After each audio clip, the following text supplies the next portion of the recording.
ভাই আমি এসেছি, তুই এখন কেমন আছিস? দাদা তুই এসেছিস? চিন্তা করিস না, আমি তোর পাশে আছি।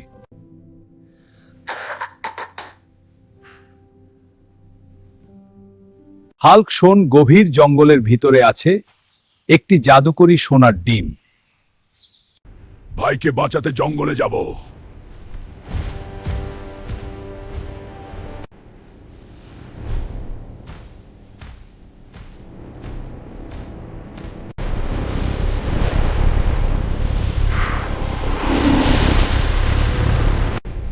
বন্ধুরা, আমার শক্তি পেতে দ্রুত চ্যানেলটি সাবস্ক্রাইব করো।